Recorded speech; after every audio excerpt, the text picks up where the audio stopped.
What's up, everybody? It is the Best Bot Kid Smooth, and today I want to talk about the Odyssey Neo G8. Yes, this is the latest monitor from Samsung. It comes in one size at 32 inches. It is a 4K HDMI 2.1 gaming monitor. It is a beast, and it's a beast for many reasons. This thing gets up to 240 hertz. It offers HDR, Quantum HDR 2000. VR support, FreeSync Premium Pro is on this bad boy, and it has, a great picture quality, great image quality here. This thing is a perfect pair for the PlayStation 5, Xbox Series X, Xbox Series S consoles, and obviously for any, modern, premium built PC. I think this is, you can't get any better than the 32-inch Odyssey Neo G8. It's like I said, it's the perfect size for gaming for me. I'm coming off a 40-inch Asus Gigabyte monitor, which I just thought was too big. So this monitor has everything that monitor has at a better picture quality, at a better, more comfortable size, and the curve just kind of helps the aesthetics of it. So I've been playing with this thing for a couple of days now. Got to test it out on the Xbox Series X, completely compatible with the Xbox Series X, with the VR support, 120 hertz mode and whatnot. I can game at 4K at 120 on the Xbox using this thing. The PlayStation 5 works well now that PS5 has VR support. Tried a couple games such as Spider-Man and Ratchet and Clank. On PC, I played Ghostwire Tokyo. I played a little bit of Halo Infinite on PC, just to see what we're getting, what the changes in. Like I said, compared to the other monitor I have, this is obviously a better image quality. I like the size. I'm very comfortable with it. However, there are some things that nag me about this monitor. The first things first, this thing does not come with a remote, and I usually wouldn't complain about that, but when the standard manual controls to work around this monitor is difficult as it is, you should have a remote option. There's one button which is at the bottom of the panel, which you kind of have to feel for, and there's about 5 buttons bunched in together. 4 of them are directionals: up, down, left, right, and then the center button is the activate button, the power button, right?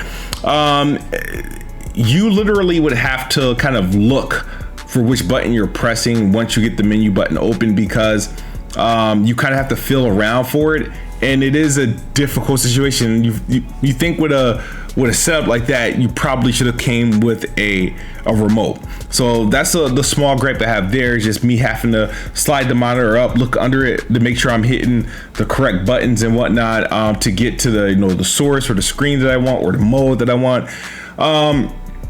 This monitor also doesn't have a lot of modes to deal with. This monitor does not offer a on-screen FPS counter like other monitors do. Sure, it has a couple modes: 120 hertz mode, 240 hertz mode. This is, by the way, just to give you guys a heads up, this is by default a 120 hertz monitor. It's not a 60 hertz monitor. It's either 120 or you play at 240.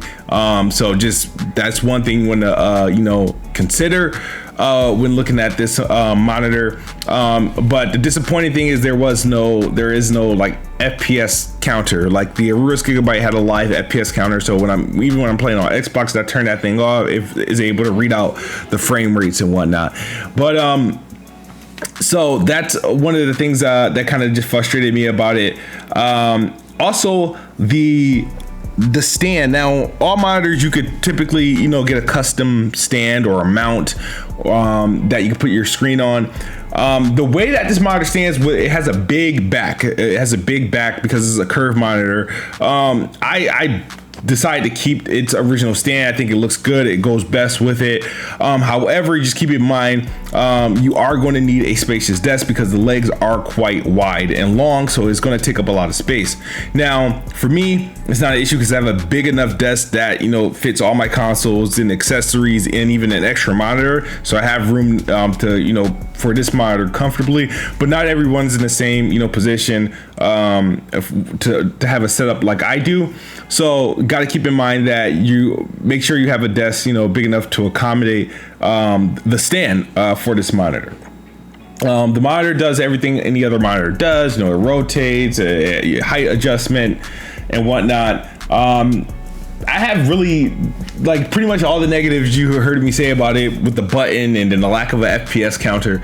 And there is, like I said, there's lack of image modes, display options. There's not many, so, which is fine. The default, you know, screen or option is good enough, and I don't think I would want to deteriorate or alter the stock look. I think it does a good job. It has a great display image so far, but I've been using it primarily for the consoles, and then when I've been gaming on PC.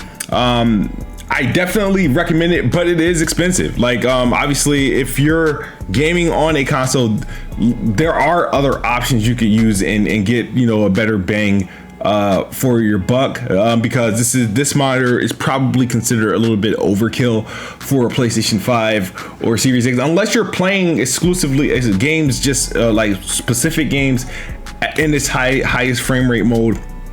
And both these consoles has a numerous amount of games that are running at 120 frames, but just I don't want to make it seem like, you know, you have to have this for an next gen console. This is primarily, like, for me, I would say, you know, PC first, and then it is a great option for console gaming, because it does offer the features that you would want in current gen consoles. So do I recommend it? Yes, but, you know, there are some things, some drawbacks. It's expensive. This monitor is just as much as a high-end TV. It's $1,500, you know, and it is lacking a remote, so it's a little hard to control to get to some of the options you're looking for with your finger underneath the monitor.